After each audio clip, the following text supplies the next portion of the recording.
Welcome. Today we have the rare privilege of speaking with one of the most remarkable musicians of the 19th century, Clara Schumann, a virtuoso pianist, composer, and pioneering figure in classical music. Clara's influence extends far beyond her own time, from her early years as a childhood prodigy under the guidance of her father, Frederick Wieck, to her groundbreaking concert career that spanned over 6 decades. She redefined what it meant to be a female musician in an era dominated by men. Beyond her own compositions, Clara played a crucial role in championing the works of her husband, Robert Schumann, and their close friends, Johann Brahms. But she was more than just a performer. She was a mother, a teacher, a composer, whose works continue to captivate audiences today. Join me as we dive into her extraordinary life, her thoughts on music and artistry, and the challenges she faced in her journey. Absolute honor to have you here. Hello. Clara, can you tell us about your early musical education? How did your father influence or shape your musical journey? Well, my family is very musical. I started playing from a very young age. I made my first musical appearance at age 9, while I performed my first piano recital at the age of 11. However, I didn't just play the piano. I studied voice, violin, score reading, and composition, and many other things. Wow, that is very impressive.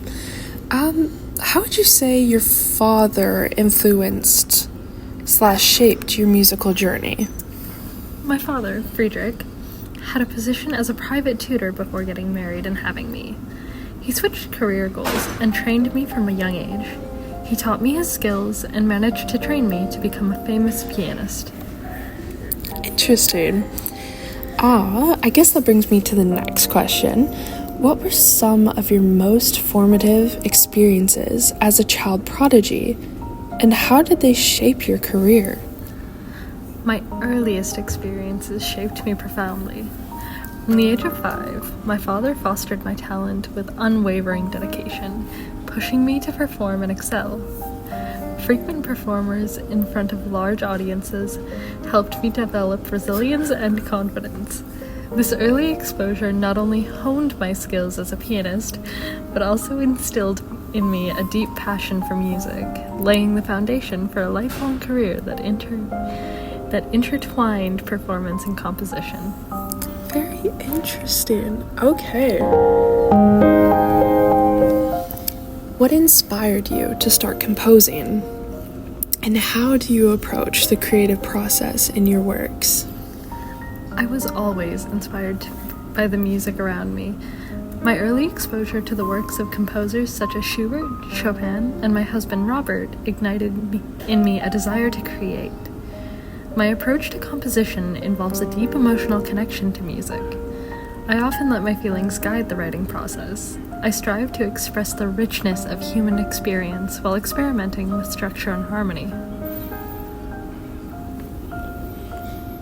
Can you possibly describe the evolution of your compositional style throughout your career? Maybe some of your early works, influences on styles and melodies? In my early works, you can hear the influence of the Romantic style, with lyrical melodies and rich harmonies, a trait honed through listening to my contemporaries.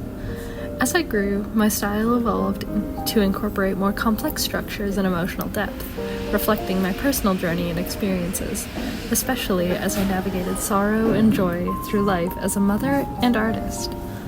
I believe my later compositions reveal a more mature understanding of form and embrace of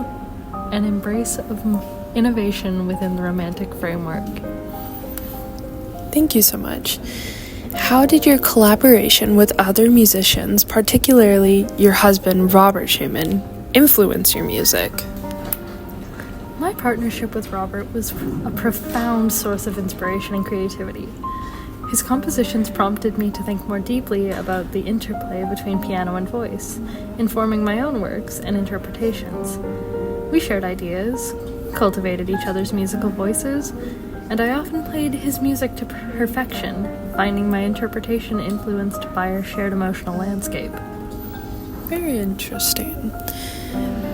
What would you say, as one of the first female concert pianists to achieve fame, what challenges did you face on the concert stage, and how did you overcome them? My journey was often fraught with societal expectations and gender limitations. Many doubted a woman's place on the concert stage, questioning my abilities solely due to my sex. However, I resolved to demonstrate my talent and dedication. I persevered through practice, embracing every opportunity to perform, and by connecting deeply with my audience. I proved my worth as both a musician and an artist. And what would you say it was like to perform your works and those of other composers during your concert tours? Performing my own works, as well as those of others, brought me immense joy, but also a certain vulnerability. Each performance was a conversation with the audience, allowing me to share my intricacies and insights. Touring brought exposure and connection, but it was also challenging as I navigated various unfamiliar settings and expectations. Yet, every concert deepened my resolve to share music's beauty with the world. Thank you. How do you view the role of a performer in relation to the composer's attention? Performer acts as a bridge between the composer and the audience. It is our duty to honor the composer's intentions while infusing the performance with our own interpretations. We must understand the emotional heart of the work, allowing our individuality to illuminate the composer's message, thereby breathing new life into their creations. Thank you. What are your thoughts on the importance of music education, particularly for young women at your time? Music education is invaluable, especially for young women. It empowers them to express themselves and fosters creativity. In a society often restrictive towards women, music offers a pathway to voice emotions and intellect. I advocate for comprehensive education that allows future generations of women to break boundaries and thrive in the arts. Wow, very fascinating and inspiring. Thank you. How do you think the role of women in music composition and performances has changed since your time? While progress has surely been made, the fight for recognition continues.